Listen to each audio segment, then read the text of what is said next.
All right. Well, that was a fun time running through all of those official AICPA points. Let's keep moving along here. These are some considerations of the management representation letter. It should be tailored to include additional appropriate representations from management relating to the specifics of the business or industry.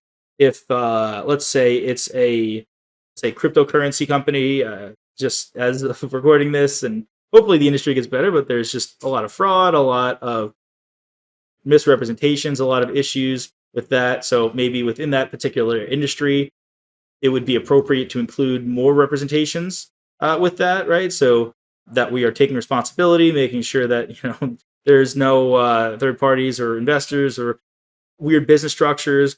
That we are actually conducting the type of business that we're advertising, something like that.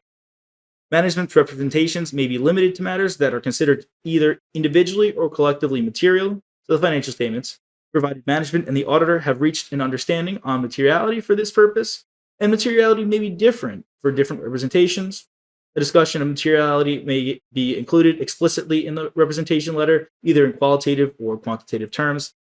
What this means, materiality for related parties could be radically different from materiality for going concern or materiality for subsequent events. Why would that be? It just depends, right? It depends on the materiality calculations determined by the auditor, which is going to be proprietary information, not really getting out there too much. That would be something to watch out for.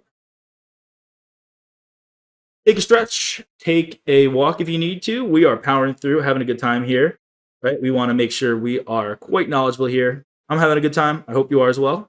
Let's keep moving along. The written representation should be addressed to the auditor, as we said, because the auditor is concerned with the events occurring through the date of his or her report that may require adjustment to or disclosure in the financial statements. The representation should be made as of the date of the auditor's report. This is tying into the concept of dual dating. This is something we see in subsequent events. So just want to make a note that this is a tie-in there. If the auditor dual dates his or her report, the auditor should consider whether obtaining additional representations relating to the subsequent event is appropriate. But remember, with subsequent events, we have this option of dual dating. If there's more potential that we need to cover, more time we need to cover, if we need a second date, we don't want to, as an auditor, take responsibility for a period that we don't have representation for.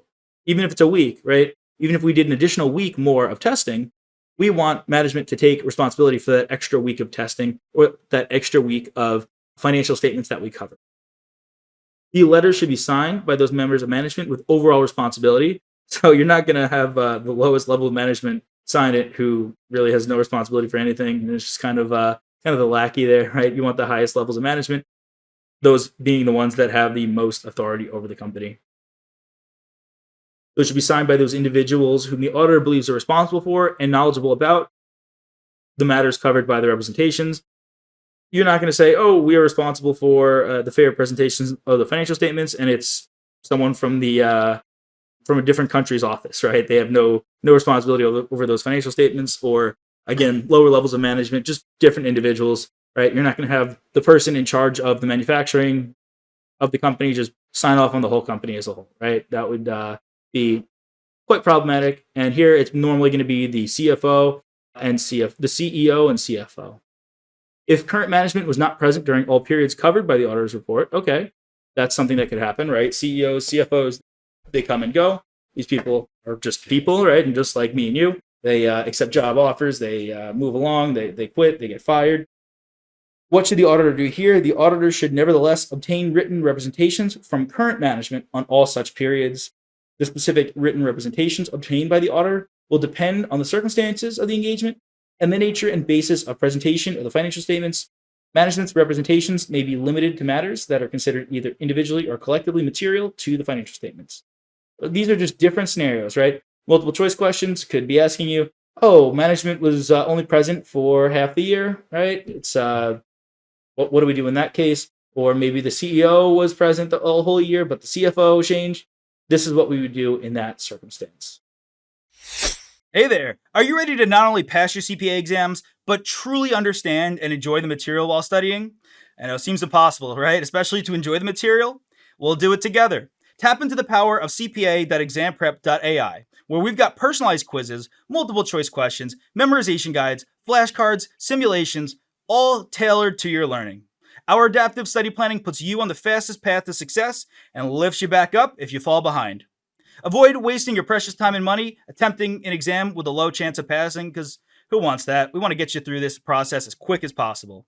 Our exam readiness prediction lets you walk in with confidence, knowing that you're prepared for success on exam day. Thankfully, there's no payment method needed to get started, so why don't you come join us? Visit cpa.examprep.ai and let's achieve your exam success together.